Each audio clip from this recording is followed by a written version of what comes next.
Asyhadu an la ilaha illallah wahdahu la syarika lah wa asyhadu anna Muhammadan abduhu wa rasuluh. Amma ba'du. Alhamdulillah, teman-teman, dengan rahmat Allah Subhanahu wa taala kita bisa berkumpul kembali di surau kita. Dan alhamdulillah juga bila Ustaz Yahya sudah hadir di samping saya, ya, bukan di tengah-tengah kita. Untuk melanjutkan kuliah subuh, ya, mengupas Al-Hikam Al-Atiyah. Juga nanti ada tamu, ya, insyaallah. Bambang, ya, Pak Ustaz Bambang Irawan. Jadi nanti mungkin kita tambahkan dengan beberapa atau kata-kata atau sambutan maupun kuliah topik yang dibahaskan. Jadi insyaallah ada dua topik yang dibahas pagi ini. Jadi untuk tidak menggunakan waktu dan tempat. Terima kasih Mas Raffi.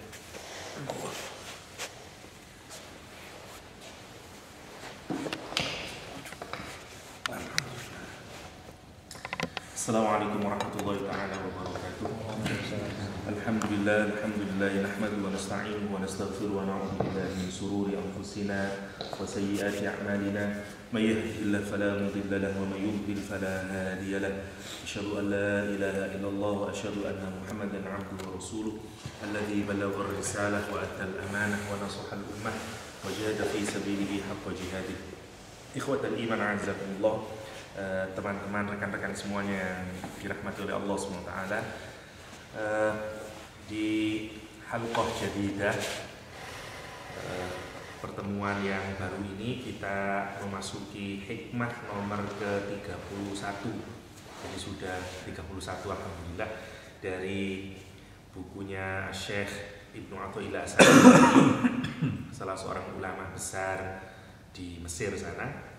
Di makalah nomor 31 ini sebenarnya masih berada pada orbit yang sama kalau bahasanya Syekh Ramadan Buti dengan makalah dua sebelumnya. Kata Ibnu Athaillah As-Sakandari, ihtadar rahiluna ilaihi bi anwari tawajjuh wal wasiluna lahum anwarul muwajahah fal awwaluna lil anwar wa haula'il anwar lahum li'annahum lillahi la li syai'in dunah qulillah thumma dharhum fi khawdihim yal'abun. Ihtada ar-rahilun itu dari kata rihlah. Ada rihlah, ada marhalah. Biasanya sudah jadi istilah sekarang di Indonesia, ada rihlah ruhaniyah misalnya, ya. Rihlah itu perpindahan sebenarnya. Orang yang melakukan perpindahan. Kalau satu tempat digunakan untuk menjadi tempat untuk perpindahan ke tempat yang lain disebut dengan marhalah. Karena itu misalnya Sayyidina Ali mendefinisikan kehidupan dunia itu sebagai al-intiqal minal marhalatil ula ilal marhalatil ukhra, kata Sayyidina Ali. Hidup di dunia itu sebenarnya adalah perpindahan dari satu stasiun ke stasiun berikutnya. Nah, rohil sebenarnya sama maknanya, orang yang melakukan perjalanan, orang yang sedang journey kepada Allah SWT. Ihtada ar-rohilun, orang yang sedang dalam perjalanan menuju Allah SWT. Ar-rohiluna ilaih, ihtada, dia mendapatkan petunjuk, hidayah, bi anwari tawajjuh, dengan cahaya tawajuh dia. Tawajuh itu gambarnya begini, tawajuh itu amal ibadah dia atau usaha dia untuk beribadah kepada Allah SWT. Kalau menggunakan kalimat yang simpel, orang yang berjalan menuju suatu tempat itu membutuhkan guide. Misalnya kalau kita mau ke Westol butuh GPS. GPS itu namanya anwarut tawajjuh. Kalau kita butuh lagi misalnya sign di pinggir-pinggir jalan, itu juga namanya anwarut tawajjuh. Anwarut tawajjuh itu fungsinya menjadi hidayah bagi rohiluna ilaih. Dia belum menyampaikan kita kepada tujuannya, karena tujuan kita adalah Masjid Wastor. Atau untuk bisa merasakan gampangnya ya, orang yang menuju Ka'bah, ya, orang mau menuju Ka'bah ke Baitullah sana, ini kan butuh banyak itu anwarut tawajjuhnya. Dia mulai pesawatnya, bisnya, tanda-tandanya, guide-nya segala macam. Itu semuanya disebut dengan anwarut tawajjuh. Orang yang sedang dalam perjalanan itu membutuhkan anwarut tawajjuh. Tanpa anwarut tawajjuh dia nggak bisa sampai. Wal wasiluna lahum, sementara orang yang sudah sampai, ya, orang yang sudah sampai, lahum anwarul muwajahah. Bagi dia itu cahaya muwajahah. Muwajahah itu kalau ada pertemuan kayak begini nih, ini namanya muwajahah. Orang yang sudah berhadapan-hadapan, berasal dari kata wajah. Ya. Kalau begini, kalau orang sudah ada di depan Ka'bah, dia masih butuh sign enggak kira-kira? Enggak butuh apa-apa dia, karena dia sudah bisa berada di depan Ka'bah. Ka'bah sudah menjadi milik dia. Gampangannya gitu. Maka orang yang telah sampai kepada Allah SWT itu perasaan keagamaan yang sama enggak dengan orang yang sedang dalam perjalanan. Pertanyaan saya gini aja kalau di gampangnya, orang yang sedang melakukan perjalanan menuju Ka'bah, dia bisa merasakan Ka'bah enggak? Bisa secara teori, ya, karena dia bawa bukunya. Semuanya ini kan anwarut tawajjuh.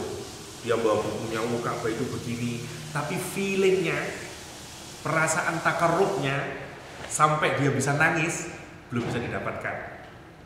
Ya.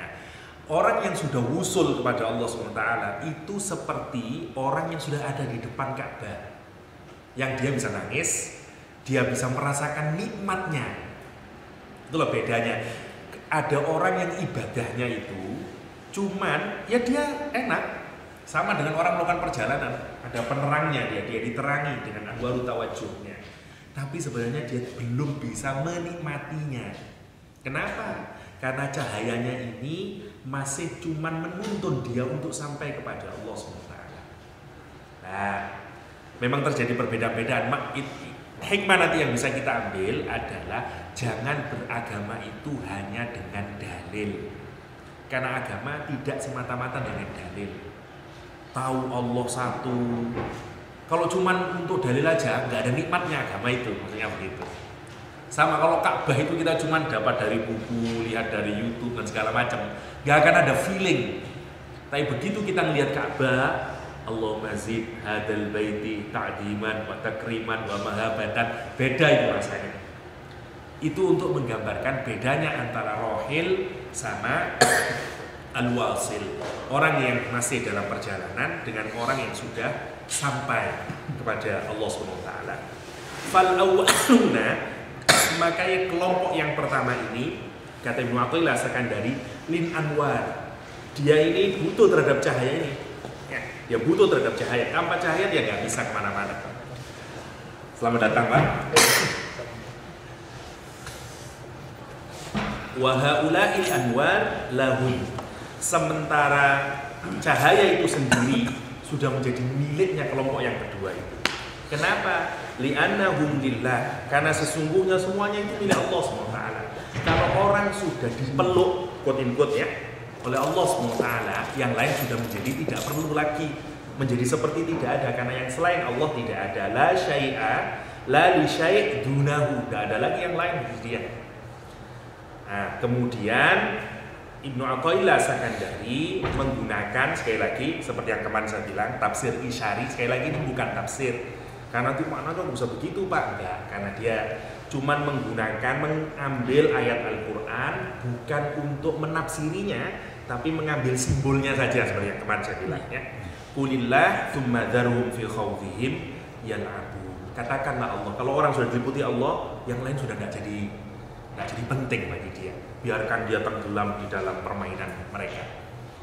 Oke, hadhil hikmah wallatani qablaha taduru ala mihwarin wahid. Kata Ibnu Athaillah, kata Syekh Ramadan Buti, hikmah ini dan yang kedua sebelumnya ini beredar pada orbit yang satu, sama sebenarnya dengan pengertian yang kemarin.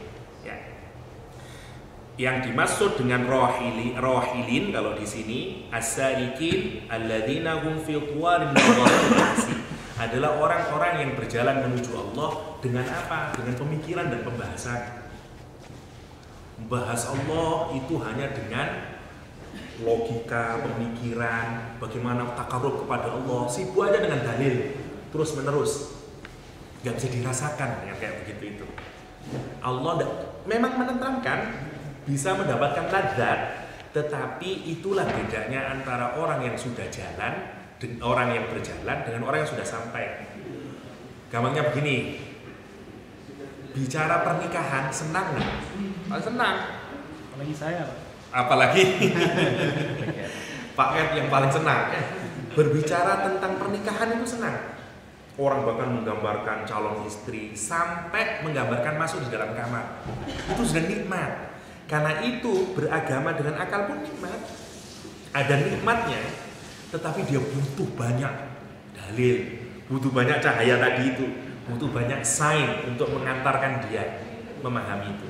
Tentang pemahaman dia akan apa sebenarnya pernikahan itu nggak akan seperti orang yang merasakan. Ya, dia cuma terus yang ngurusin pernikahan itu begini bla bla bla dan segala macamnya. Lah sementara al-wasilun orang yang telah sampai seperti orang yang menjalani pernikahan. Dia nggak butuh teori lagi. Saya nggak, itulah bedanya antara orang musyahadah, orang yang sudah menyaksikan, ya, menyaksikan dengan orang yang masih berteori.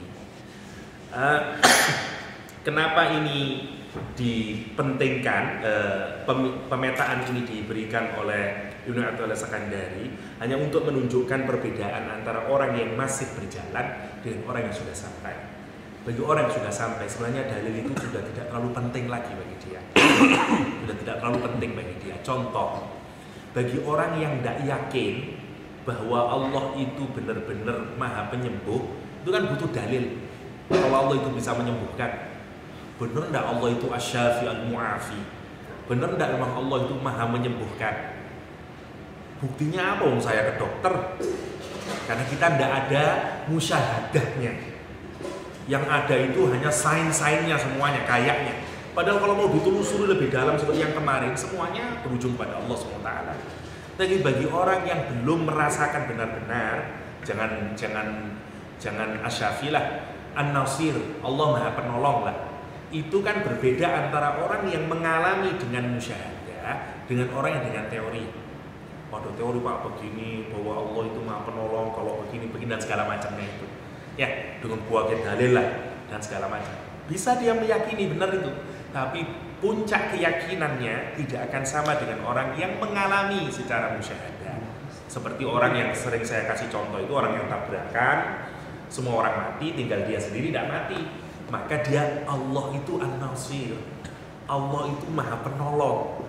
Karena secara teori saya harus mati, saya tidak mati. Nah, pengalaman itu tidak butuh dalil. Tidak butuh dalil.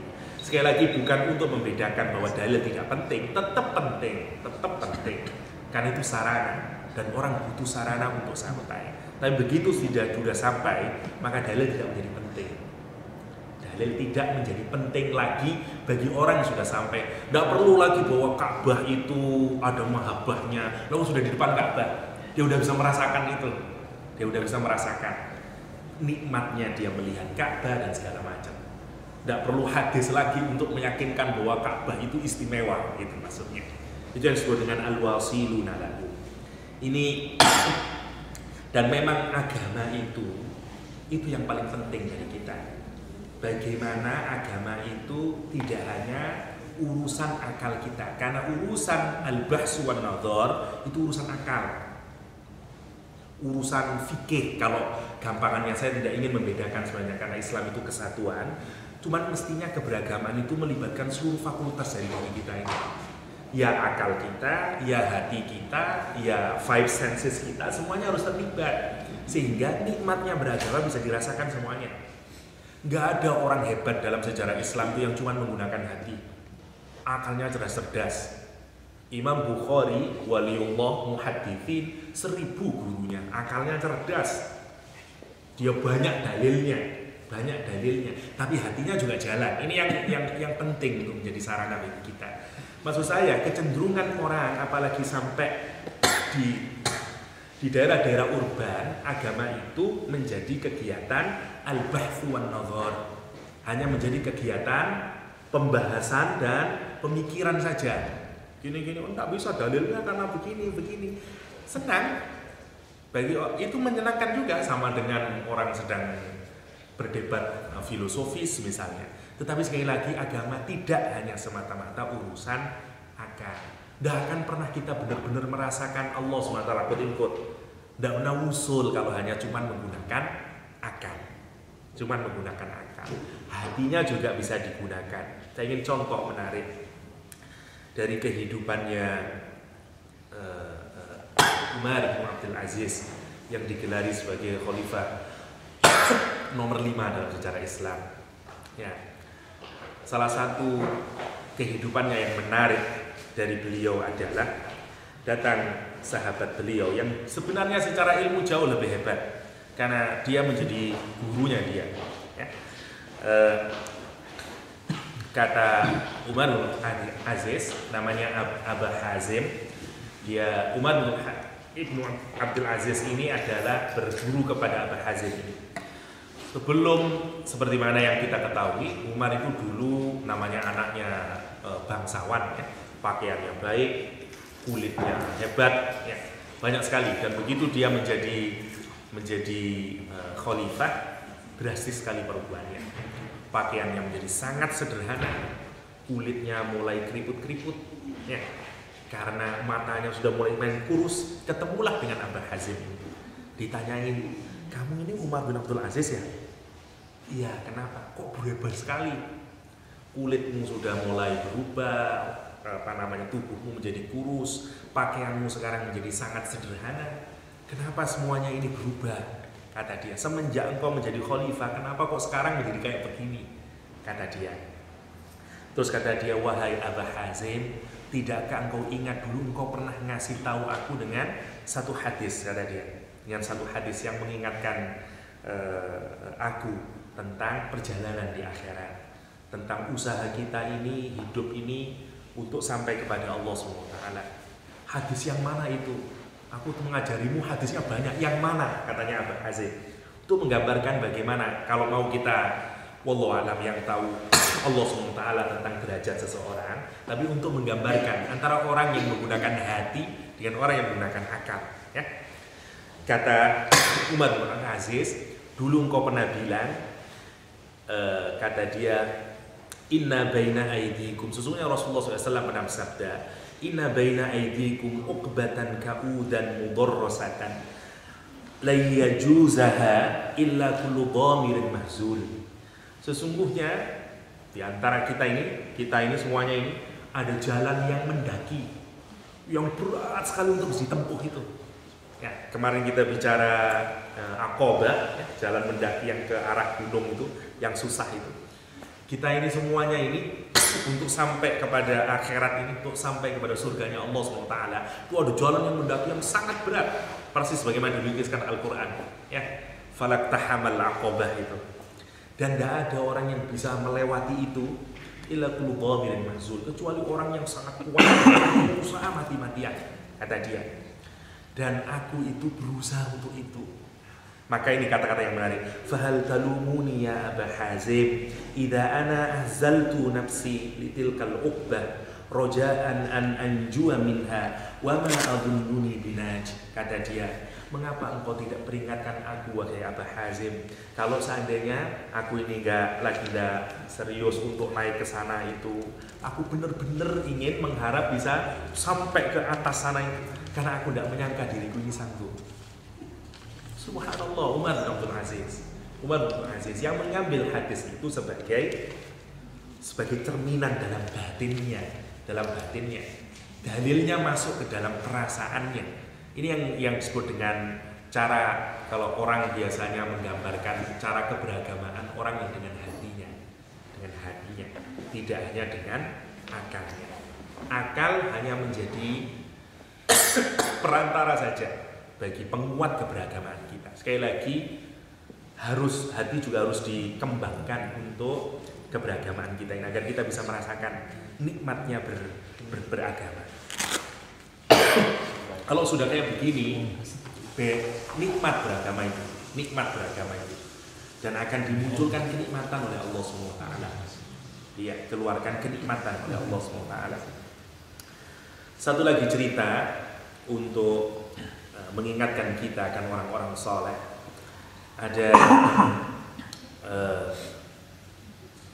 sahabat cucunya, lagi-lagi cucunya Umar sekarang ya, Salim, di antara putra-putranya Umar yang paling hebat itu kan Abdullah bin Umar. Di antara putranya Abdullah bin Umar yang paling hebat adalah Salim bin Abdullah bin Umar. Ini orang yang sangat hebat, Salim. Terkenal sekali zuhudnya.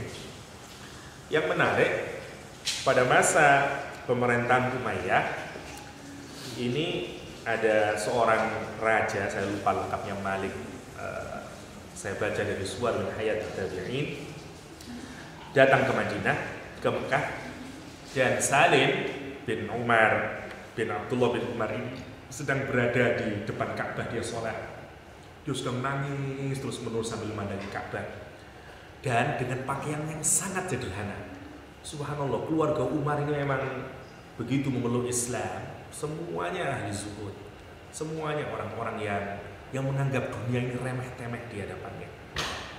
Ya, bagi orang yang mengagungkan akhirat, dunia ini tidak ada harganya. Bagi orang yang merendahkan akhirat, dunia ini begitu berharga. Itu aja cirinya. Kalau kita mengagungkan dunia, pasti kita mengecilkan akhirat. Kalau kita mengagungkan akhirat, pasti kita mengecilkan dunia.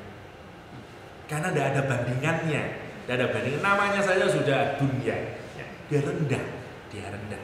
Tetapi tidak berarti kita tidak serius untuk hidup di dunia. Yang menarik, karena melihat dengan kemiskinannya, kalau gampangannya kalimat yang kasarnya itu, dia deketi karena dia khalifah, sampai kata dia, kaki saya ini sudah menyentuh kakinya Salim bin Abdullah bin Umar.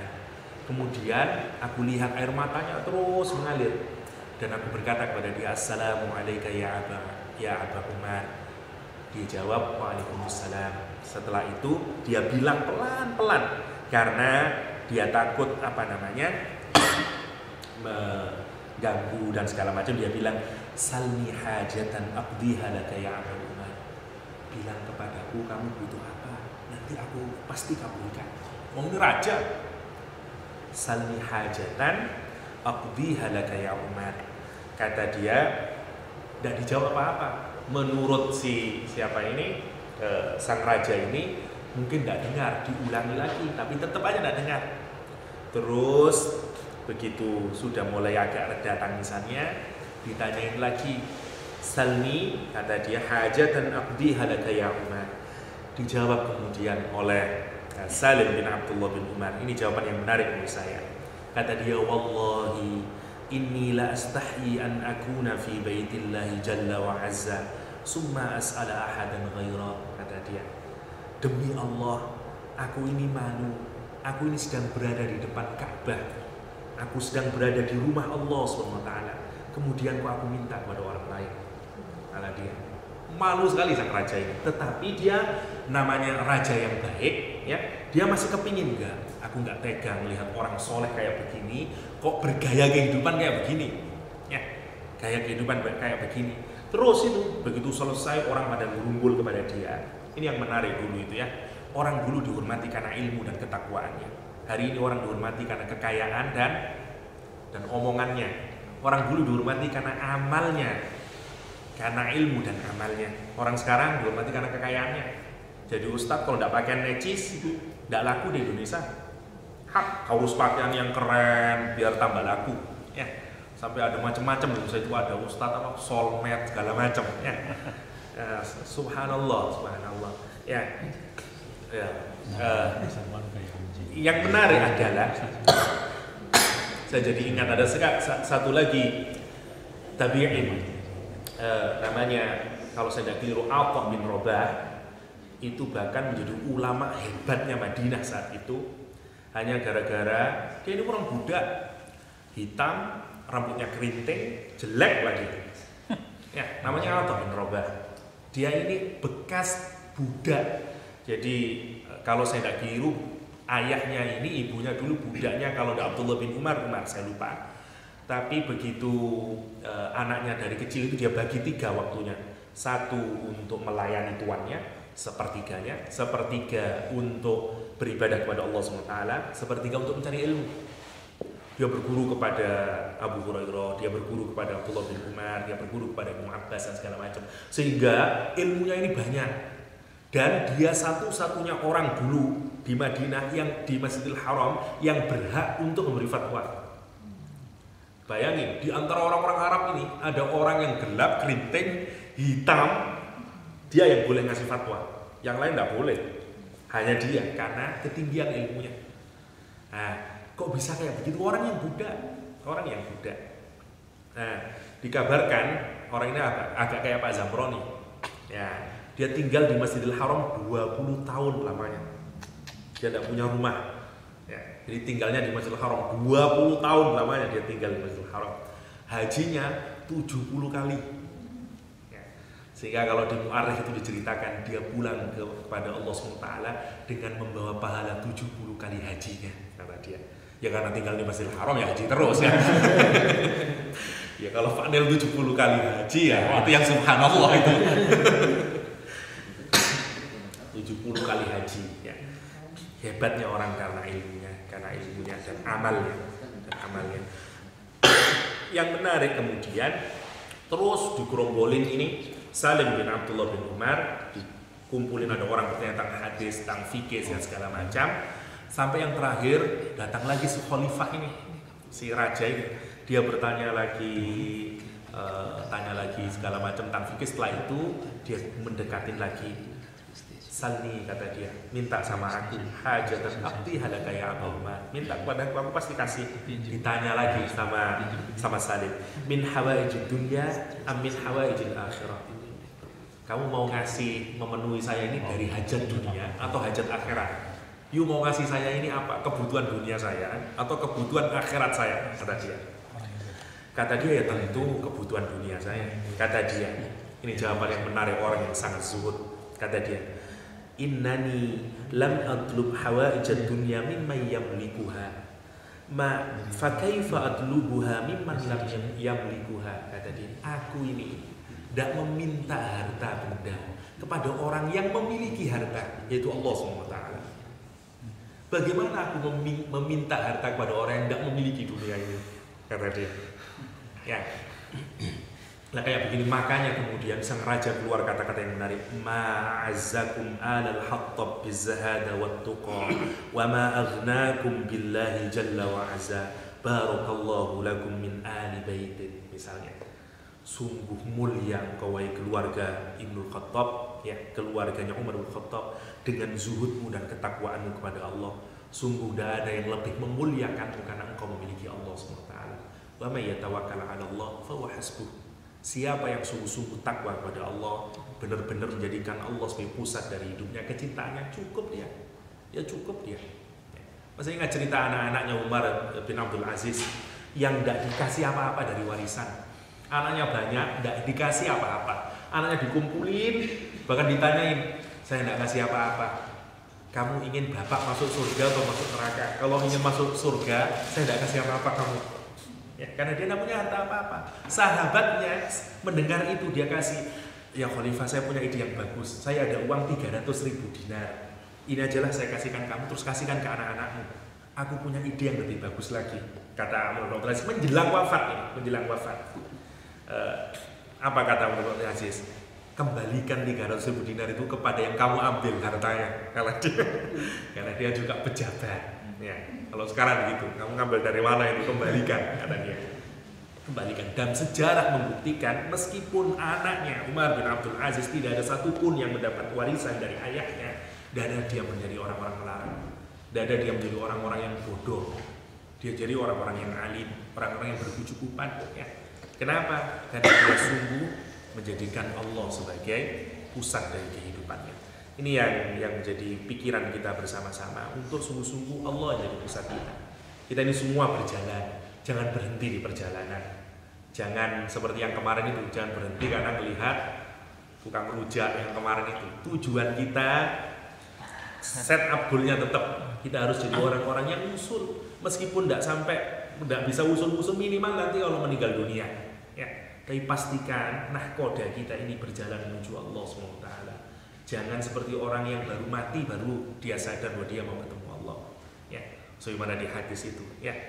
Mana habba liqa Allah, habballahu liqa'ahu. Siapa yang memang cinta untuk bertemu dengan Allah SWT, Allah senang sama dia. Senang untuk bertemu, sedang menyambut Allah. Karena itu harus terus kita ini kesadari bahwa kita ini mau liqaq dengan Allah SWT. Itu yang harus benar-benar menjadi keyakinan kita. Satu lagi yang terakhir, singkat saja.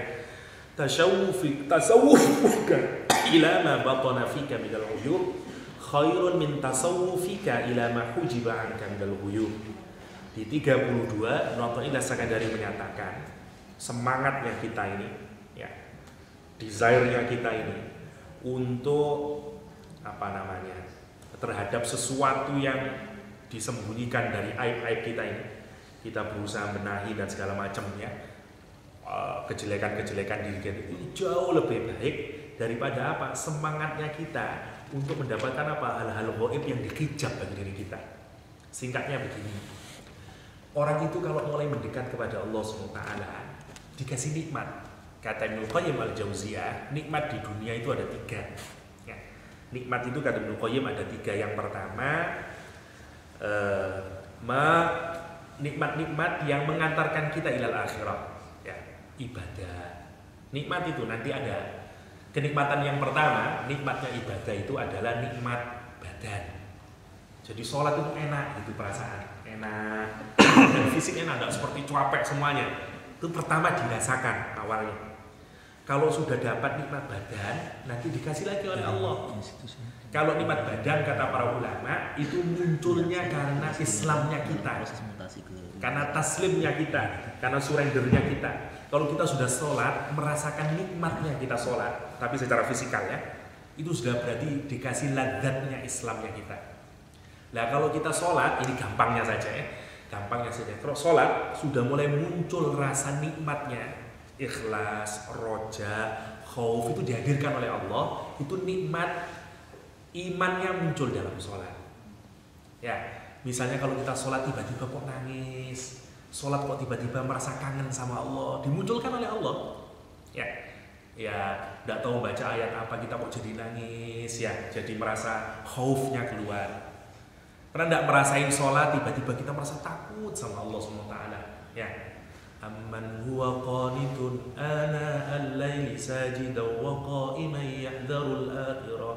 Apakah orang-orang yang terus malamnya sujud, nangis sama Allah SWT, dia takut terhadap akhirat, wa yarju rahmat rabbi, dia benar-benar mengharap rahmat Allah SWT, sama dengan orang yang tidak bangun tidur, tidak mengharap rahmat Allah. Terus kata hal yastawil ladzina ya'lamuna wal ladzina la ya'lamun, sama tidak orang yang tahu dengan orang yang tidak tahu?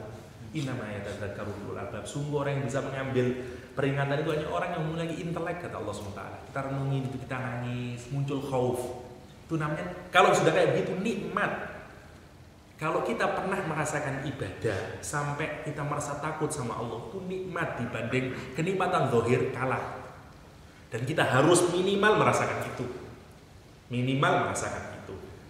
Lah kadang-kadang muncul cinta juga, tidak nangis buahnya tapi enak, jadi macam-macam. Munculnya macam-macam yang diberikan oleh Allah. Ada ikhlas, semua nikmat-nikmat batin itu, ya. Atau biasanya disebut dengan ahwal, atau gambarnya kalau sekarang state of mind mungkin lah, ya. Jadi kondisi batin yang biasa itu buah dari keimanan. Itu ladzat-ladzat yang mengantarkan kita ke akhirat. Ladzat-ladzat. Lah, kadang juga oleh Allah, kalau orang makin mendekat, mulai dibukakan rahasia-rahasia. Dia mulai misalnya mimpinya itu sudah soleh, ru'yahnya ru'yah solihah. Saya mimpi, seminggu kemudian kejadian, Pak. Lah udah mulai. Kenapa? Kan hatinya bening.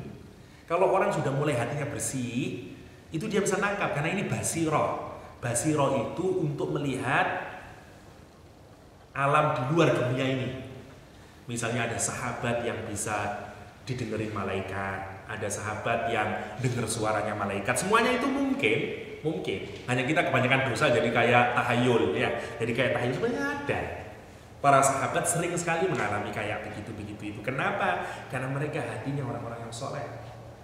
Mereka orang-orang yang soleh. Nah, itu kemudian dalam perjalanan, dan ini bagusnya Ibnu Athaillah Iskandari. Orang itu kalau berjalan menuju Allah SWT, nanti dibuka oleh Allah itu.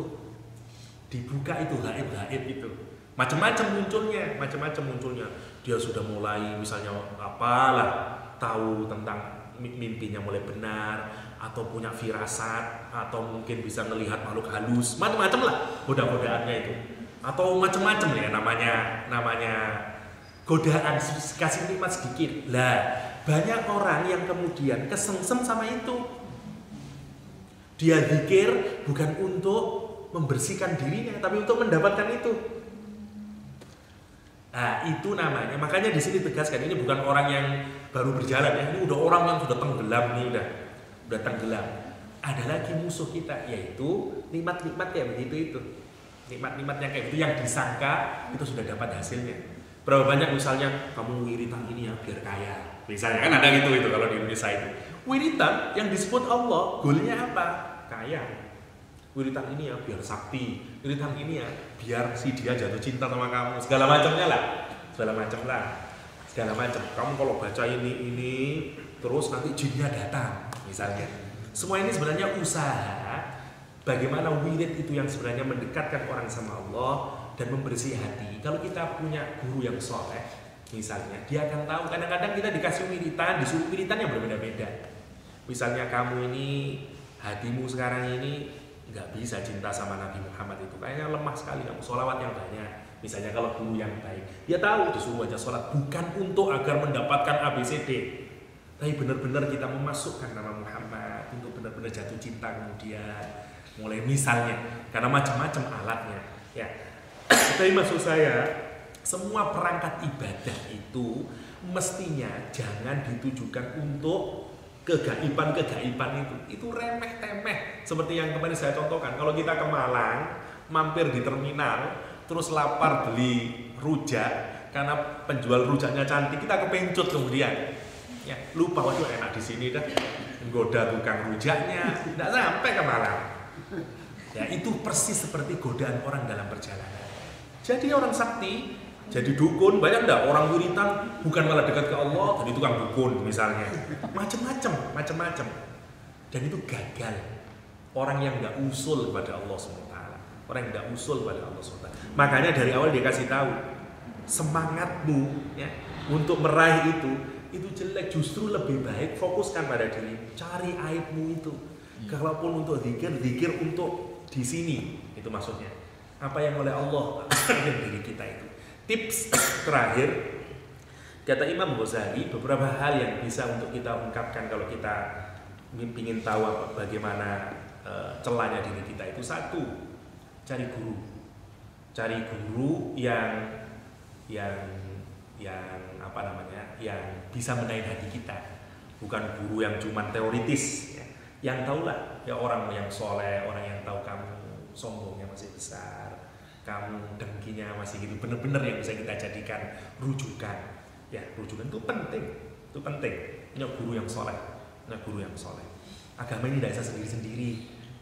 Kita butuh. Tidak ada tabiin yang tidak punya guru, tidak ada sahabat yang tidak berguru. Ya, harus punya guru. Misalnya dalam hal apapun. Ya, tidak bisa kita mau jadi apapun ya harus ada guru. Yang kedua kalau tidak mendapatkan guru, kalau kita ingin tahu jeleknya diri kita, aib saya ini apa sih, cari teman yang bisa ngingatin kita. Yang sungguh-sungguh tulus dia ngasih tahu. Ya, tapi jangan marah kalau dikasih tahu. Pak Nil, jelek saya apa? Masih sombong, bener aja Pak Nil. Ini tidak benar. Cari teman yang benar-benar nasihatin kita, jeleknya kita apa, dan itu nanti yang kita hancurin. Kita masih sombong, suka ngomongin orang dan segala macam. Sibuklah dengan itu. Karena kalau kita sudah sibuk dengan itu, insya Allah nanti pelan-pelan hati kita jadi bersih. Dan yang terakhir, kalau kita tidak bisa dapat keduanya, cari musuh orang yang tidak senang sama kita. Terimalah semua ocehan dia itu sebagai kritik bagi diri kita. Memang mungkin saya begitu ya, saya kenapa tidak diselingin orang, diselingin, oh kamu itu egois. Memang saya mungkin egois. Jadi semua orang nih kalau ngeritik kita itu benar-benar menjadi, mungkin memang benar saya kayak begitu. Jadi itu juga tip yang sangat baik untuk melihat boroknya diri kita ya, karena kadang-kadang kita tidak tahu jeleknya diri kita ini, nyangkanya kita orang baik terus, padahal kata seorang tabi'in, kalau seandainya, kata dia, lau kana yujadu lidhunubi rihun, kalau seandainya dosa-dosa itu punya bau ya, kata dia, ma qadartum an tadnuwa minni min nadni dhunubi, kamu itu tidak akan punya kemauan dan kemampuan mendekatiku. Kenapa? Karena baunya dosa-dosaku. Kata Muhammad bin Wasik, seorang tabi'in ya, kamu itu dekat aku karena kamu tidak tahu. Sesungguhnya kalau kamu tahu, kalau seandainya dosa-dosa itu punya bau, diriku ini sangat baunya. Tabi'in yang dijamin oleh dalam banyak literatur kita sebagai orang salafus saleh ya, sebagai orang-orang yang harus kita tiru imannya. Kayak begitu polanya ya, ngukur diri kita. Siapa lagi diri kita? Kalau kita masih menganggap diri kita enggak, saya udah lumayan lah, baiklah ya, nggak ada apa-apanya kita ini, nggak ada, kita ini mudhnib ya, asi, banyak maksiatnya, banyak dosanya. Karena itu sibuklah dengan ngurusin kejelekan diri, bukan sibuk dengan ngurusin perolehan dari ibadah.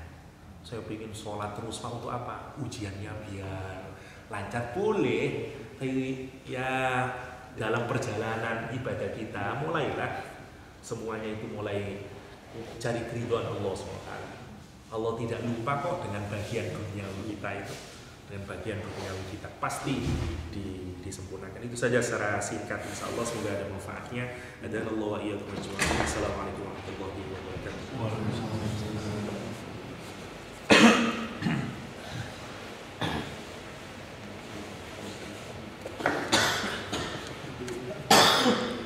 Ya, terima kasih Ustaz Yahya. Kita kedatangan tamu lagi nih katanya. Ustaz juga ini kebetulan dibawa sama Pak Edward. Saya nggak tahu ini agendanya seperti apa. Langsung aja ya. Mungkin Ustaz kalau bisa mungkin perkenalan dulu dengan teman-teman di sini, kemudian mungkin kita bisa dengar mungkin sekitar 20 menit, setengah jam untuk tausiah. Silakan Ustaz.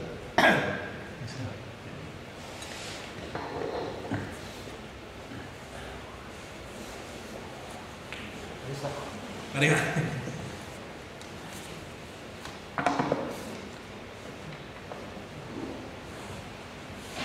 Taruh aja, ditaruh situ aja ke dalam.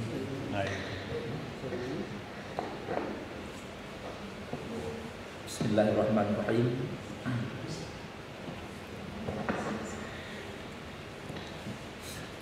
Assalamualaikum warahmatullahi wabarakatuh.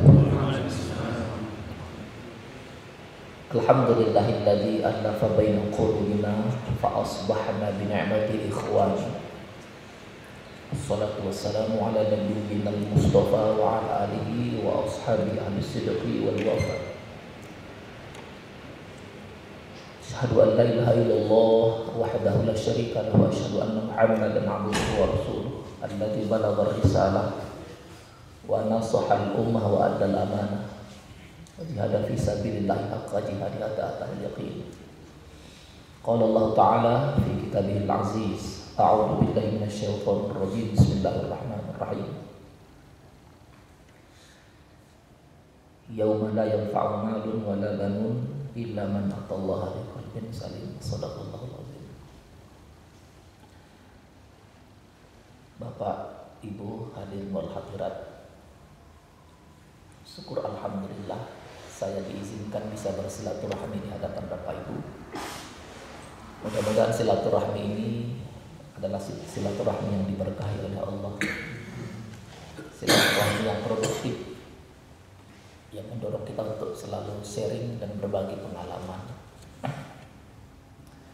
Saya hadir ke Australia ini dalam rangka short course, ya, hanya 1 bulan untuk menulis sebuah buku pengembangan dari kurikulum. Kebetulan saya mata kuliahnya etika tasawuf. Saya dianjurkan untuk mencari literatur sebanyak mungkin tentang tasawuf. Ternyata luar biasa yang saya dapatkan di ANU di Canberra. Sudah begitu banyak judul-judul yang saya download karena kita dikasih password, ya, e-book, e-jurnal, electronic journal dan buku-buku. Jadi setelah collecting nanti di Indonesia saya melanjutkan untuk menulis sebuah buku. Saya sudah 1 bulan, hampir 1 bulan di Canberra dan kembali ke Jakarta hari Senin pagi, lusa.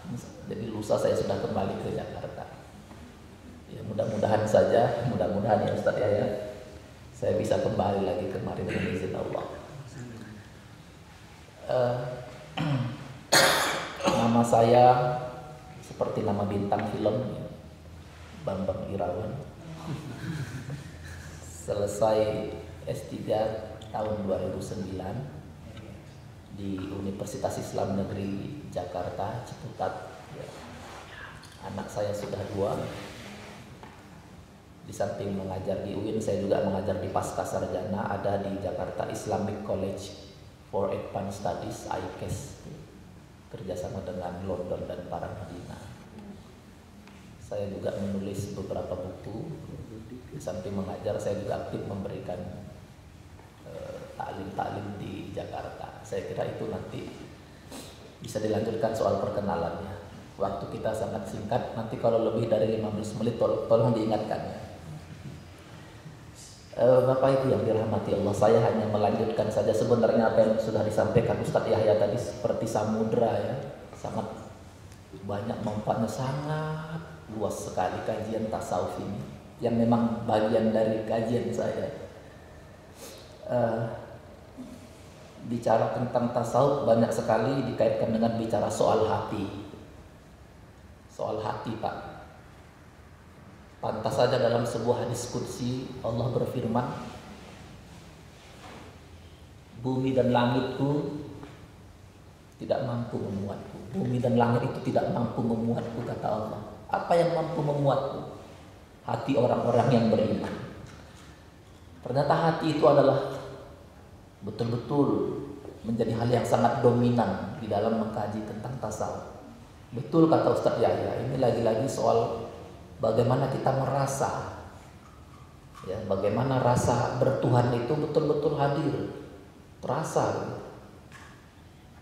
Kalau Rasulullah sholat itu, kata sahabat, saya beberapa kali melihat Rasulullah sholat ketika sendiri, itu dadanya berdegup kencang sekali seperti air yang direbus, yang sudah mendidih itu kan mengeluarkan suara.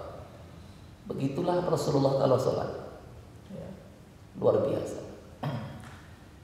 Saya mengutip pernyataan Umar bin Khattab, apa katanya? Hatiku sudah melihat Allah, karena hijab dinding antara diriku dan Allah sudah terangkat oleh takwa. Jadi tidak ada batas lagi antara dia dan Allah. Kenapa? Ya karena memang, ya, sudah terangkat oleh takwa. Kata Umar bin Khattab, orang yang sudah sampai pada level ini, insya Allah dia akan melihat kerajaan yang ada di langit maupun yang ada di bumi. Nah itu betul kata Ustaz ya. Tadi kalau memang sudah sampai pada level itu sudah nggak ada masalah lagi, ya, sudah begitu dekat dengan Allah. Kalau dia diuji oleh Allah, dia katakan, ya Allah, Engkau maha besar, Engkau maha agung, ujian ini kecil. Bahkan orang yang dekat dengan Allah, kalau tidak datang ujian, tidak datang masalah, dia malah khawatir. Dia tanya, ya Allah, kenapa kok ujian itu nggak datang kepadaku? Dia takut kalau ujian nggak datang, imannya begitu-begitu saja datar. Dia sadar betul dengan ujian itu akan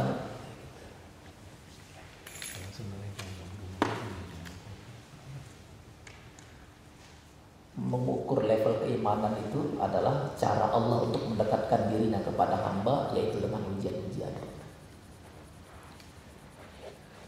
Jadi Bapak Ibu yang dirahmati Allah, banyak orang yang ingin sesuatu, ingin dekat dengan Allah, ingin surga, yaitu tadi berhenti pada jalan. Saya teringat dengan syair Arab yang mengatakan tarjun najata walam tasluk masalikaha innas safinata la tajri 'alal yabasi. Banyak orang mau sukses ya, tetapi nggak kuat dengan godaan-godaan ya, tergiur ya. Innas safinata la tajri 'alal yabasi. Sesungguhnya perahu itu katanya tidak mungkin berlayar di tempat yang kering. Mungkin nggak perahu berlayar di tempat yang kering? Nggak mungkin kan? Nah, nggak mungkin juga kita dekat dengan Allah kalau kita asik dengan hal yang kecil-kecil. Orang yang dekat dengan Allah, datang ujian, dia katakan silahkan datang ujian, tapi engkau kecil. Yang besar hanyalah Allah. Silahkan engkau ejek saya, kecilkan saya, tapi saya tidak bisa dikecilkan oleh manusia. Yang besar adalah Allah.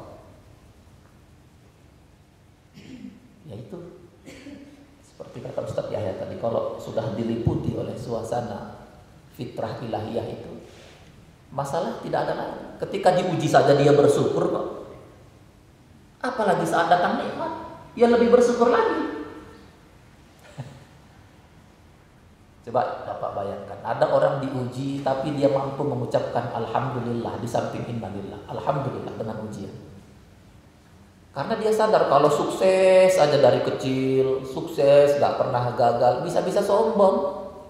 Jadi cara Allah untuk mendekatkan diri, memperkenalkan dirinya kepada hamba itu lewat ujian itu, supaya dia sadar dia tuh ternyata memang lemah, gak bisa sukses terus. Dibikin cobaan-cobaan supaya dia ingat kepada Allah. Ucapan Umar bin Khattab betul-betul pernah menggugah saya. Apa katanya? Saya kalau diuji oleh Allah, di samping mengucapkan innalillah, saya juga mengucapkan alhamdulillah. Bahkan saya mengucapkannya 5 kali. Ada yang bertanya, kok sampai 5 kali ya Umar? Iya. Sanggup Pak diuji mengucapkan alhamdulillah 5 kali. Sanggup Bu?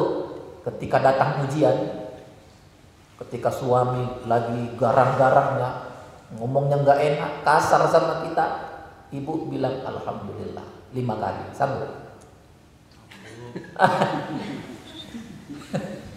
Kalau alhamdulillah ketika datang nikmat, keuangan nambah, itu udah biasa itu.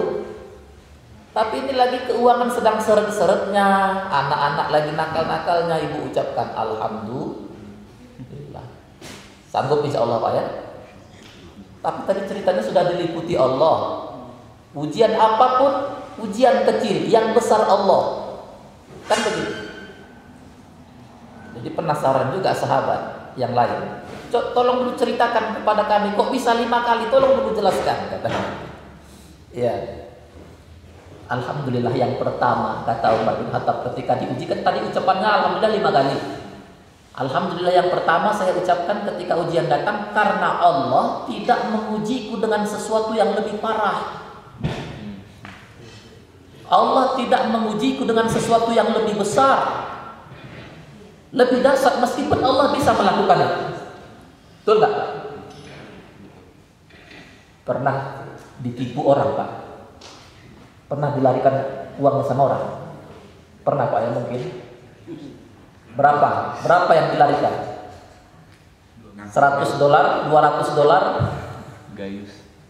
Ya, ucapkan alhamdulillah. Kenapa? Kalau uang kita dilarikan orang 100 juta, Allah bisa membuat uang kita dilarikan orang 200 juta, 300 juta. Betul nggak? Alhamdulillah Allah tidak membuat cobaan itu lebih parah. Pernah sakit Pak? Pernah. ucapkan alhamdulillah. Kenapa? Karena Allah tidak membuat penyakit kita itu lebih parah. Jadi janganlah mendramatisir seolah-olah baru sakit sekali itu aja yang dikeluhkan. Ya, banyak orang sakit padahal sudah bertahun-tahun berbaring di rumah sakit nggak sembuh-sembuh. Ada itu, ada kan Pak? Ada bernapas harus pakai alat bantu, cuci darah 2 kali seminggu. Ini baru sakit sedikit saja seolah-olah sudah mau kiamat. Nah, ucapkanlah alhamdulillah. Ya, saya sering mengatakan, iya gimana nih, gaji suami nggak naik-naik, kerjanya sudah bertahun-tahun ini. Alhamdulillah masih bisa kerja, ada kerjaan. Di luar sana jangankan orang punya pekerjaan, mencari sesuap nasi pun payah. Betul nggak Pak? Jadi orang yang dekat dengan Allah diuji, dia ucapnya syukur alhamdulillah 5 kali. Tadi yang pertama, Allah tidak membuat ujian itu lebih parah, meskipun Allah bisa membuat itu lebih parah. Ya Ustaz, tetapi anak saya yang paling saya sayangi diambil oleh Allah. Alhamdulillah. Berapa orang? 1. Kalau Allah mau panggil sekali 2, sekali 3 bisa nggak? Bisa. Alhamdulillah yang kedua. Kenapa kita mengucapkan alhamdulillah yang kedua saat diuji oleh Allah? Nah, ini kan kalau hati yang sudah diliputi oleh Allah tadi, ini yang mau kita kejar. Kenapa kita ucapkan alhamdulillah yang kedua saat ujian datang? Karena sering sekali ujian yang datang kepada kita itu tidak terkait dengan urusan akidah. Ujian yang datang kepada kita tidak terkait dengan urusan keimanan. Bahwa yang paling mahal, yang paling berharga dalam hidup ini adalah akidah, keimanan kita itu. Ya kan Pak? Apapun ujian, kalau akidah kita tetap mantap, tetap istiqomah kita masih bisa sholat, masih bisa mengikuti majelis ta'lim. Alhamdulillah. Banyak orang yang ingin mendapatkan hidayah seperti kita, berencana seperti kita, ikut mengaji pagi-pagi begini, tapi rencana aja nggak datang-datang juga. Tetapi kita ujian apapun yang datang, kita masih tetap istiqomah. Kalau Allah mau membuat kita murtad, bisa nggak Bu? Bisa, makanya jangan sepelekan ini urusan akidah ini. Silakan ujian datang, yang penting kita tetap istiqomah. Kalau masih urusan ekonomi, keluarga, anak-anak kecil, yang besar urusan akidah, itu yang paling mahal. Allah masih menetapkan akidah itu tertanam di dalam dada kita. Ucapkanlah alhamdulillah, kita masih dalam keadaan muslim. Yang lain kecil. Yang ketiga, kenapa kita mengucapkan alhamdulillah saat ujian besar datang? Karena lewat ujian itu kan justru dosa-dosa kita dihapuskan. Mau nggak dosanya dihapuskan? Ya harapkan banyak persoalan ujian. Jadi jangan orang yang dekat dengan Allah mengharapkan ujian datang, karena tahu dosa-dosanya akan dihapuskan kalau sabar, ya. Alhamdulillah yang keempat.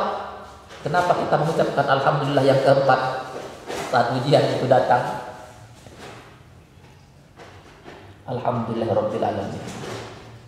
Karena lewat ujian itu Allah akan menaikkan level kita, menaikkan derajat kita, persis seperti anak yang sekolah. Tidak mungkin bisa naik kelas kalau tidak ada ujian.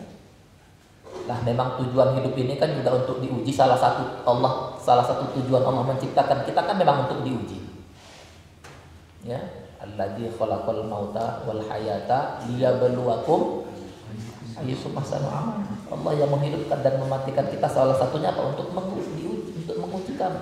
Siapa yang paling baik, siapa yang paling tahan, siapa yang paling kuat. Dalam surat yang lain misalnya ahasiban nasu ayyutraku ayyaqulu amanna wa hum la yuftanun. Apakah kamu dibiarkan saja mengatakan kami sudah beriman sedangkan kamu belum diuji? Jadi enggak usah mendramatisir. Ya, seolah-olah kita yang paling susah. Sering saya katakan ada orang gelisah karena nggak punya kendaraan. Dia lupa banyak orang yang jangankan punya kendaraan, kaki pun nggak punya. Betul nggak? Banyak orang yang mengeluh anaknya ngompol terus. Dia lupa banyak orang yang anaknya nggak bisa buang air kecil karena lubang untuk buang air kecilnya nggak ada, harus operasi habis ratusan juta. Ya syukurlah anak kita masih bisa ngompol, ada jalan keluarnya. Ya begitulah. Jadi istilah kasyaf itu sebenarnya istilah orang yang bisa melihat. Tetapi kasyaf dalam level kita mungkin baru semacam itu, bahwa ketika kita diuji kita tidak sendiri. Ya Bu? Ketika kita diuji kita tidak sendiri, ada orang lain yang diuji dengan lebih dahsyat dibanding kita. Ketika kita lihat ke atas, ada burung yang buang kotoran kena ke muka kita, alhamdulillah. Burung, kalau sapi bisa terbang gimana itu? Ya, penuh kan gitu, masih burung kan. Itulah hidup itu. Ada seorang istri yang cantik sekali. Kebetulan saking cantiknya jadi pembicaraan satu komplek, satu kampung. Tapi diuji oleh Allah. Punya suami yang bukan hanya buruk rupanya, buruk pula akhlaknya. Kalau buruk akhlaknya, ya kalau tampan bisalah disabar-sabarkan dikit. Ini apa yang dibanggakan? Sudah buruk rupanya, akhlaknya buruk. Sedikit-sedikit main tangan. Ya, beda pendapat, main tangan. Kawan istrinya ini bilang, ngapain kamu pertahankan hidup bersama dia, suami seperti itu? Udah, minta cerai, kamu akan mendapatkan pengganti yang lebih baik. Kata istri yang cantik ini kebetulan solehah. Alhamdulillah, dia bilang alhamdulillah. Setahu saya, Islam itu mengajarkan di samping syukur, nggak cukup dengan syukur, harus dengan sabar. Saya bersyukur karena Allah memberikan saya wajah yang cantik, dan harus saya ikuti dengan sabar, dan saya sabar punya suami seperti dia. Biarlah saya jalani sisa-sisa hidup saya dengan suami saya, insya Allah nanti Allah mengganti dengan yang lebih baik di akhirat yang kekal itu. Kalau di dunia berapa tahun lah rata-rata kita hidup di dunia? Berapa tahun rata-rata hidup di dunia? 60, 65 kalau sampai ya. Rata-rata 65. Tapi apalah artinya 65 itu dibanding kehidupan akhirat yang kekal? Nggak banding, betul nggak? Jadi nggak usah melebih-lebihkan persoalan. Ujian yang kita alami itu belum apa-apa dibandingkan ujian yang dialami orang-orang terdahulu. Tetapi sejauh kita paham Allah itu maha besar, Allah itu maha agung, apapun ujian yang datang,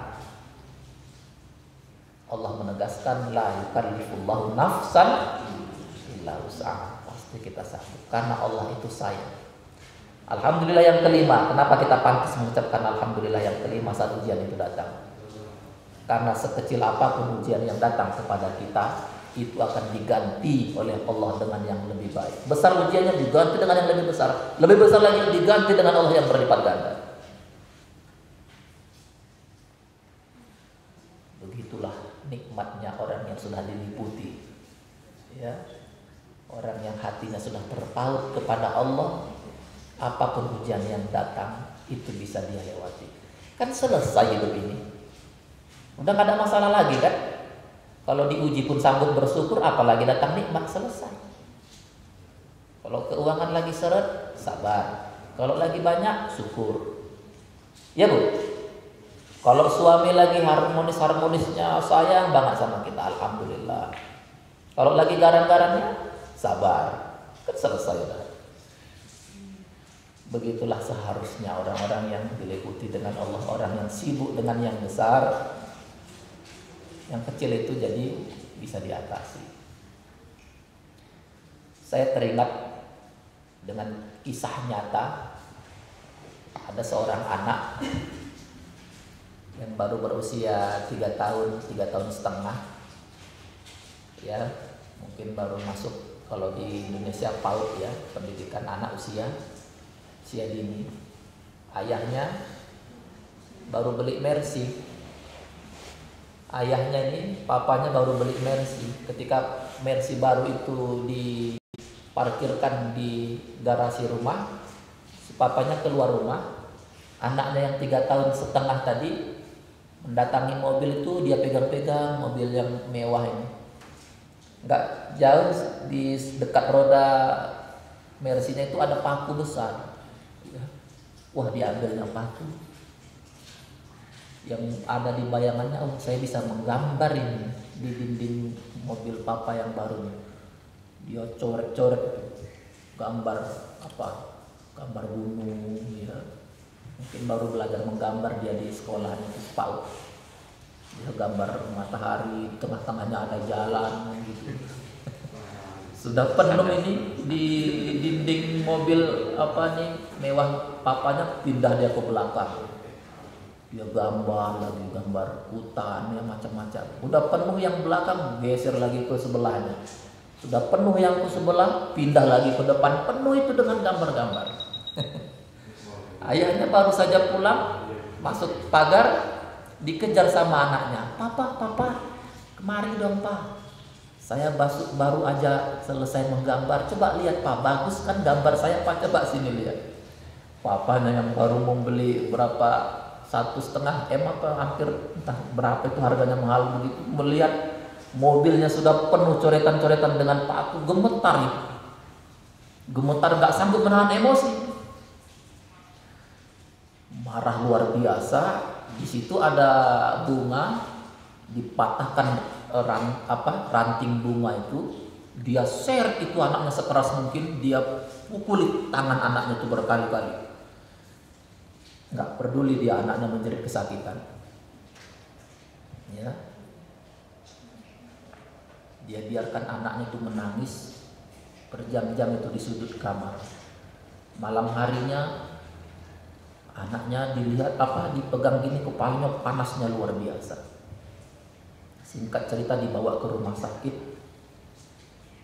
diperiksa, ternyata ranting bunga yang digunakan untuk memukul tangan si anak itu ada zat beracunnya. Jadi itu mau hampir menjalar itu racun ke badan si anak. Kata dokter, lah ini kisah nyata itu. Kata dokter tidak ada opsi, tidak ada jalan lain kecuali memang harus diamputasi di tangan. Kecuali memang harus diamputasi. Ya. Memang harus itu pilihan, tidak ada jalan lain. Akhirnya diamputasi di tangan. 2 hari setelah anaknya sadar, dia lihat, dia buka matanya, dilihatnya papanya di sebelah tempat tidur sebelah kiri, ibunya di sebelah kanan. Dia lihat tangannya sudah tidak ada. Dia menangis luar biasa keras. Papa, mana tanganku? Kembalikan tanganku papa. Kembalikan tanganku papa. Aku berjanji tidak akan nakal lagi. Aku tidak akan mencoret mobil papa lagi. Kembalikan tanganku papa. Aku janji tidak akan nakal lagi. Dia mengira tangannya itu dipotong oleh papanya sendiri. Si papanya hanya bisa menangis, menyesal. Pertanyaannya, Pak, kalau kebetulan kita yang punya anak, menyesal nggak kita, Pak? Menyesal nggak kita begitu? Tangan anak kita hilang oleh karena emosi yang tidak tertahankan. Saya merasa kalau itu terjadi, itu bertahun-tahun tidak akan pernah kita lupakan. Nah kalau bicara rasa, saya jadi teringat soal rasa. Ini kan tadi tasawuf bicara juga rasa. Seperti kata orang sufi, man lam yaduk lam ya'rif. Yang nggak merasakan nggak tahu. Nah, andai saja penyesalan kepada diri kita tentang emosi yang tidak tertahankan itu sama penyesalan terhadap dosa-dosa kita kepada Allah, insya Allah Allah pun akan mengampuni dosa-dosa kita. Tetapi menyesalnya yang sungguh-sungguh. Ya, jangan merasa jangan tidak serius itu kalau kita mohon ampun kepada Allah, mohon ampunlah dengan sungguh-sungguh. Pasti Allah akan mengampuni dosa kita. Ya. Kebetulan dulu saya juga pernah dengar kisah ada orang yang ingin berjalan, dia seorang, saya lupa ini siapa namanya, berjalan-jalan dia katanya dia mau mencari Tuhan. Jauh dia sudah berjalan, di tengah hutan dia berjumpa dengan kepala perompak.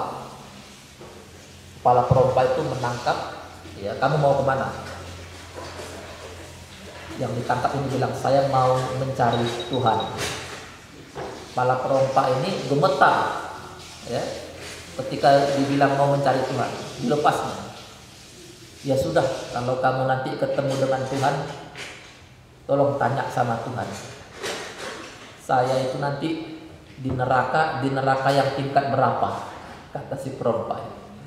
Ya udah, akhirnya dia lanjutkan perjalanan. Kemudian dalam perjalanan dia berjumpa juga dengan ahli ibadah yang rajin beribadah. Singkat cerita, ahli ibadah ini bertanya, mau kemana? Saya mau mencari Tuhan. Ahli ibadah ini bilang, kalau kamu nanti berjumpa dengan Tuhan, tolong tanyakan sama Tuhan, saya nanti diletakkan di surga yang tingkat berapa. Ya, akhirnya perjalanan dilanjutkan sampai akhirnya si musafir ini tertidur. Dalam tidurnya dia bermimpi berjumpa dengan malaikat Jibril. Dia bertanya, ya malaikat Jibril, tadi dalam perjalanan saya berjumpa dengan perampok, kepala perampok. Dia bertanya, ya begitulah ceritanya. Akhirnya malaikat Jibril sudah tahu itu ceritanya. Dia bilang, katakan nanti kalau jumpa lagi dengan perampok bahwa tempatnya itu di surga. Lah, kok bisa di surga? Ya, dalam cerita itu dikatakan iya, dia masuk ke dalam surga karena dia sadar akan dosa-dosanya. Itu tandanya dia malu, dia tahu dia salah dan dia malu dengan dosa-dosanya. Terus bagaimana tadi nasib orang yang ahli ibadah? Di surga mana? Kata malaikat Jibril, nah dia tempatnya di neraka. Makin heran lagi, lah kenapa kok bisa di neraka? Iya, karena di dalam ibadahnya dia sudah merasa sangat sangat kompeten, sudah layak masuk surga. Ada rasa sombongan di dalam ibadahnya, makanya dia masuk ke dalam neraka. Na'udzubillah. Cerita ini terlepas fiktif atau real, tetapi memang sesungguhnya ritual-ritual itu tidak menjamin seseorang itu masuk ke dalam surga, tetapi bagaimana kita bisa menata hati, ya, bagaimana kita bisa menata hati dalam ibadah. Seperti kata Ustadz Yahya, ada rasa butuh, ada rasa senang, ada rasa nikmat. Kalau Rabi'ah Al-Adawiyah mengatakan, saya ini beribadah ini, apa katanya? Bukan mau mengharapkan surga. Bila perlu rasa sakit orang yang masuk neraka itu dikasihkan saja sama saya sakit itu, kata Rabi'ah Al-Adawiyah, supaya orang-orang itu saudaraku yang aku cintai tidak merasakan sakitnya. Atau kalau aku beribadah karena untuk masuk surga, masukkan saja aku ke neraka ya Allah. Tapi jangan sembunyikan keindahan wajahmu ketika aku beribadah. Beribadah saja sudah merupakan kenikmatan. Nggak dia dikasih pahala ya alhamdulillah, nggak dikasih ya nggak apa-apa, beribadah sudah nikmat. Jadi begitulah rasa yang dihadirkan oleh orang-orang yang dekat dengan Allah. Bapak Ibu yang dirahmati Allah, inilah sebuah level, sebuah station makom yang ingin kita raih, bahwa dalam ibadah ini, ya, yakinkanlah bahwa kasih sayang Allah itu jauh lebih besar daripada murkanya. Kasih sayang Allah itu lebih besar, ya. Maka harapkanlah itu, banyak-banyaklah berharap, ya, antara khauf dan roja, mana yang lebih dahulu, khaufnya yang dibesarkan apa rojaknya, itu terjadi perbedaan pendapat. Yang jelas jangan pernah hilang harapan dari Allah. Allah itu kasih sayangnya besar. Orang yang hanya belajar fikih, tidak belajar tasawuf, biasanya orang yang sangat kaku, suka sekali bicara tentang urusan-urusan furu'iyah. Pokoknya kafir, haram, bid'ah, ya, melulu ucapannya begitu melulu. Kenapa? Karena belajar fikih. Orang kalau sudah belajar fikih saja, fikih, belajar syariat saja, itu ya tahunya soal-soal lahiriah. Jadinya kaku. Memposisikan diri itu, memposisikan Allah itu sebagai hakim. Hakim itu yang dia bayangkan Allah itu seperti berdiri seperti seorang raja sedang megang apa? Megang pedang. Siapa yang salah sikat, yang berdosa potong. Itu yang dia gambarkan. Makanya dia senyum pun jarang. Kenapa? Karena membayangkan garangnya Allah. Ya, dia ngomong kemana-mana. Al-haqqu mir rabbik, fala takunanna minal mumtarin. Kebenaran itu dari Tuhanmu. Ya, baru baca Quran 1 juz sudah seperti juru bicara Tuhan. Main mutlak-mutlakan. Ya, nggak ada pendapat yang mutlak-mutlak, hanya Allah yang mutlak. Ya, makanya persis seperti kata Ustaz Yahya tadi, Imam Bukhari yang sudah begitu pintar saja gurunya 1000.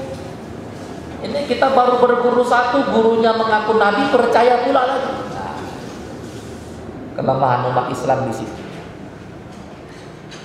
Kalau orang yang hanya belajar tasawuf saja pun nggak belajar fikih, ya jadinya Tuhan itu seolah-olah menjadi objek cinta, bercinta dengan Tuhan, asik kesana kemari mencari tempat-tempat yang sunyi, tapi nggak ada kontribusinya kepada umat, egois juga. Ada yang belajar teologi, belajar filsafat, dia jadikan Allah itu sebagai partner dialog. Dia anggap seolah-olah antar patron klien, setara antara dirinya dan Allah. Allah itu adalah akal. Ya gawat juga, itulah yang jadi apa itu? Sekuler liberal. Makanya Islam itu sangat luas. Belajarlah fikih, belajarlah tasawuf, belajarlah teolog supaya kita memahami Islam itu tidak sepotong-sepotong, tidak parsial. Ya, cukuplah. Ya, iblis jadi pelajaran. Dulu iblis itu bertahun-tahun beribadah, tetapi nggak belajar menata hatinya, bagaimana membuang sombong, akhirnya habis semua itu ibadahnya, nggak ada gunanya. Begitu juga dengan kita akui ibadah kita sedikit, tetapi kalau yang sedikit itu kita ikhlas, insya Allah Allah akan menerima ibadah kita. Bapak Ibu yang dirahmati Allah, saya rasa sudah lebih 15 menit. Ya Ustaz ya, saya hadir di sini sebenarnya untuk silaturahmi, bukan menggurui. Ya, apalagi tadi bahasan Ustaz Yahya sudah sangat luas. Mudah-mudahan pertemuan kita ini pertemuan yang dirahmati oleh Allah Subhanahu Wa Taala. Kita tutup dengan doa bagaimana?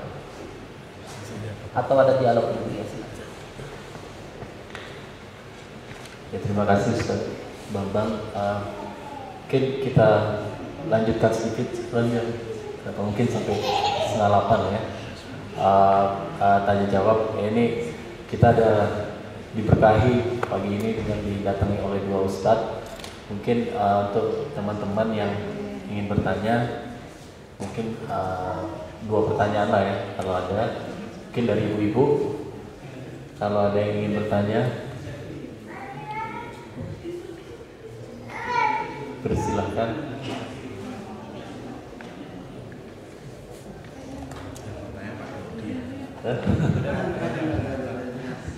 Kalau ada dari ibu-ibu, bapak-bapak, biasanya kalau saya tanya Pak. Pak Dodi mau nanya? Sejak haji berubah. Kalau nggak ada, mungkin sedikit aja nih Pak Dodi, mungkin bisa share sedikit pengalaman hajinya. Dari kemarin-kemarin kita udah diminta masing-masing, mungkin Pak Dodi bisa sedikit aja, jangan lama-lama, untuk sekedar berbagi pengalaman haji. Ya, silakan.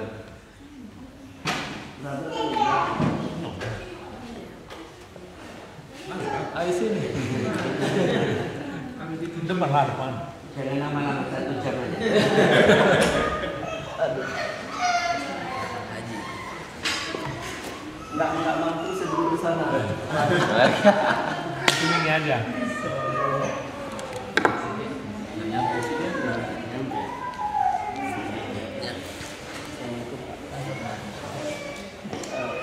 Assalamualaikum warahmatullahi wabarakatuh. Waalaikumsalam. Pertama-tama saya mengucapkan terima kasih sama Mas Wahyu yang telah memberi kesempatan berbicara. Selanjutnya katanya saya diminta membagi pengalaman selama haji. Ya alhamdulillah, saya mulai dengan niat naik haji. Saya memang udah dari dulu pingin, tapi nggak yakin dengan kemampuan keuangan. Tapi alhamdulillah secara tiba-tiba cukup. Lalu kita putuskan berangkat. Walaupun 1 tahun sebelumnya saya udah dengar Brother Neil sudah mengurus rencana itu. Dalam hati saya pingin, tapi belum mau mengatakan mau ikut karena nggak tahu apakah mampu. Tapi alhamdulillah semuanya dimudahkan. Saya end up berangkat tidak dengan grup Pak Neil, dengan grup yang totali baru. Tapi alhamdulillah pengalaman saya semuanya sangat menyenangkan.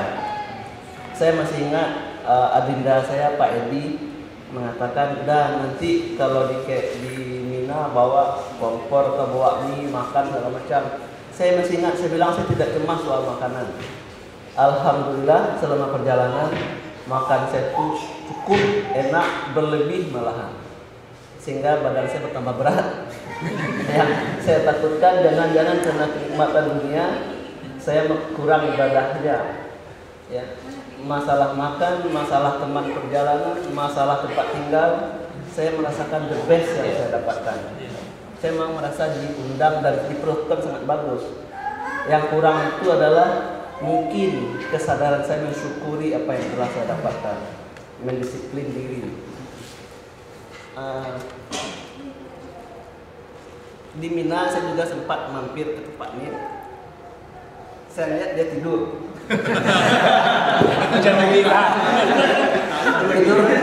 tidur karena kecapean. Tapi saya lihat Pak Irahani ketemu di sana. Saya lihat kawan-kawan semuanya alhamdulillah sehat. Yang tidurnya dibilang.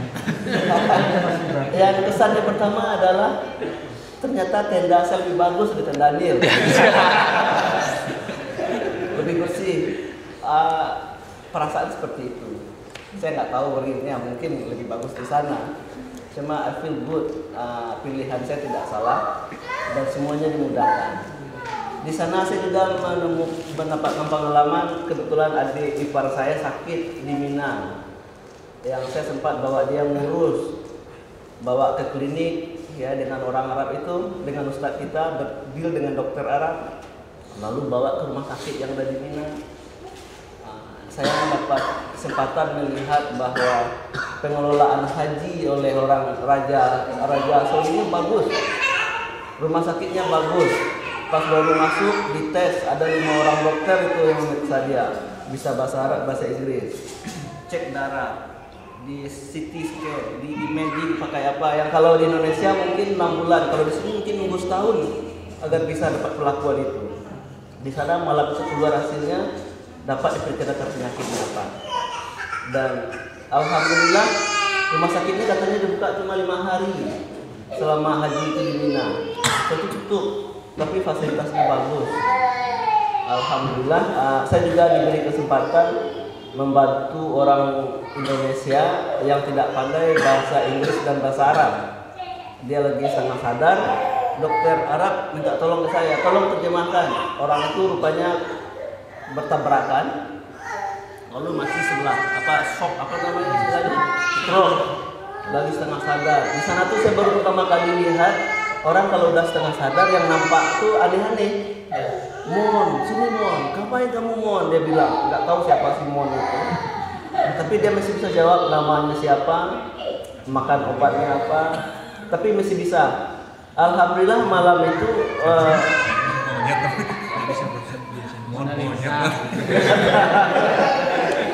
ya, ini bapak ini udah tua, katanya kan ada ini kesehatan segala macam tuh lupa tidak berguna ya kalau pas saat ada kecelakaan kita yang menolong kita itu memang nasib.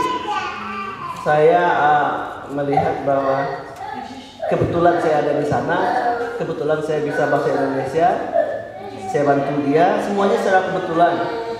Dia alhamdulillah di treatment yang benar sehingga besoknya dia udah sembuh lagi. Udah stroke itu udah sembuh. Stroke-nya saya nggak tahu, tapi udah dia bisa lihat, udah normal. Gimana kabar Pak? Dia bisa jawab dengan bagus gitu. Nggak ada mon lagi. Ya, nggak ada mon lagi.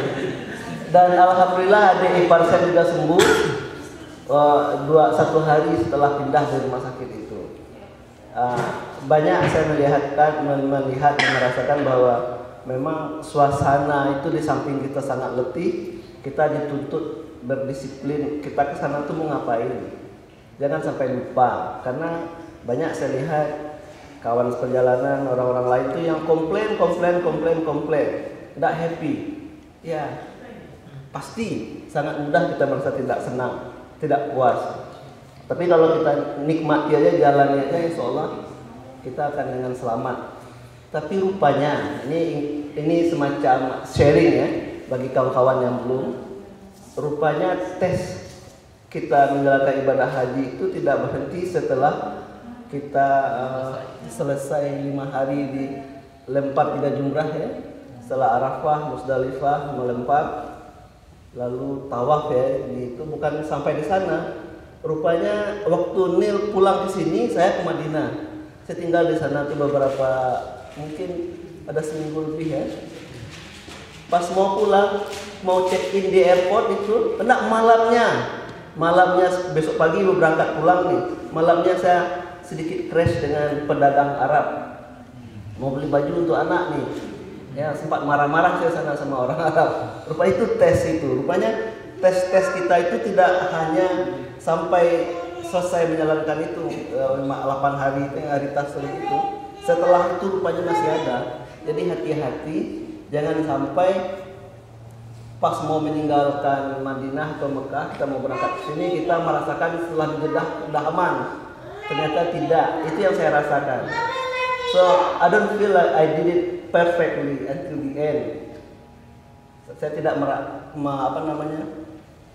merasakan mungkin banyak yang harus diperbaiki dari pengalaman saya itu ya. Tapi dari segi duniawi, alhamdulillah semuanya lancar, sehat. Dan ya nggak ada komplain. Iya. Oh, this the best. Walaupun kemarin ini yang kedua kali saya melihat Ka'bah, ikut tawaf itu saya tidak bisa menahan tangis. Ya betul-betul, I love it. Ada pertanyaan, Pak Ustadz. Tawaf itu kenapa kita kok dari kiri ke kanan? Kenapa kok tidak dari kanan ke kiri? Apa maknanya? Nabrak Pak Nil lewat. Kiri kanan ya.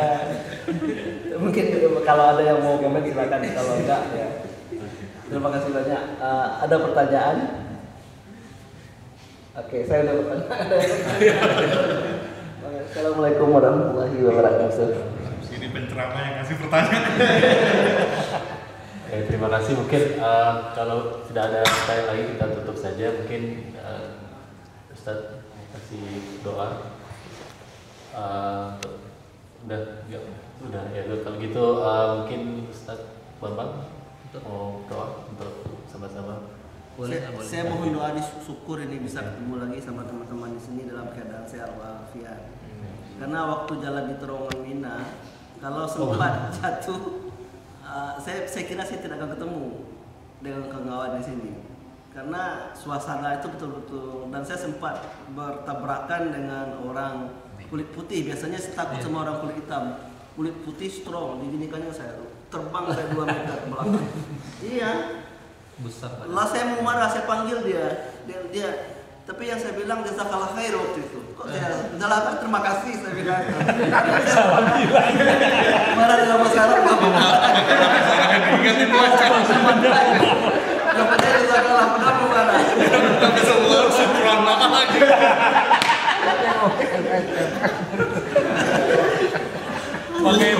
Makanya belajar Arab, belajar bahasa Arab berapa?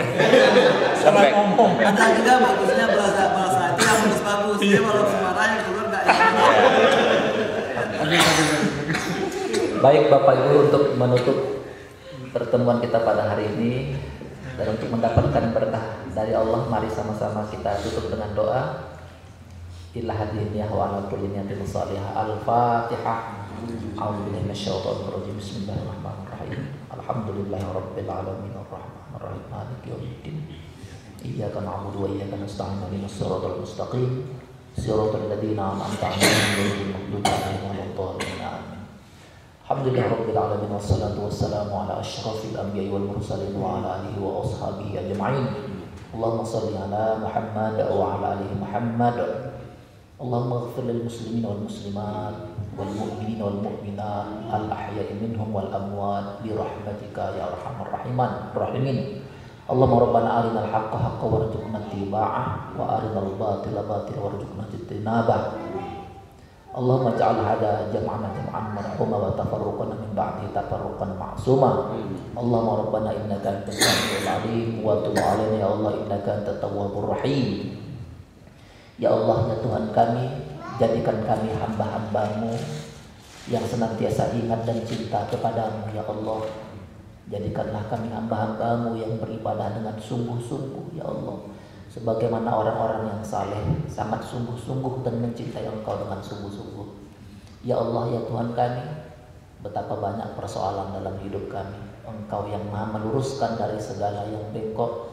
Engkau yang bisa merampungkan dari segala persoalan yang kusut ya Allah. Uraikanlah segala persoalan yang ada yang kami alami dalam hidup ini ya Allah. Ya Allah ya Tuhan kami, Engkaulah pemilik kehidupan kami ya Allah. Di tangan-Mu lah ketentuan nasib dan takdir kami ya Allah. Berikan kepada kami takdir yang terbaik ya Allah. Beribadahlah kami dengan ibadah yang terbaik ya Allah. Ampuni dosa-dosa orang yang begitu banyak jasanya kepada kami ya Allah. Ampuni dosa para guru-guru kami, dosa para pemimpin kami, terutama dosa kedua orang tua kami ya Allah. Ampuni kami jika selama ini kami belum bisa menjadi anak yang pandai bersyukur atas orang tua kami yang sudah melahirkan dan membesarkan kami ya Allah. Sebahagian orang tua kami yang sudah Engkau panggil, lapangkan kuburnya ya Allah, terangi alam barzakh, tempatkan mereka di tempat yang terbaik ya Allah. Ya Allah ya Tuhan kami, anugerahkan kepada kami keluarga yang sakinah mawaddah warahmah, yang senantiasa istiqomah bertauhid kepadamu ya Allah. Berikan kami putra-putri, anak-anak yang saleh dan salehah ya Allah. Sehat-sehatkanlah mereka ya Allah, sampaikanlah apa-apa yang mereka cita-citakan.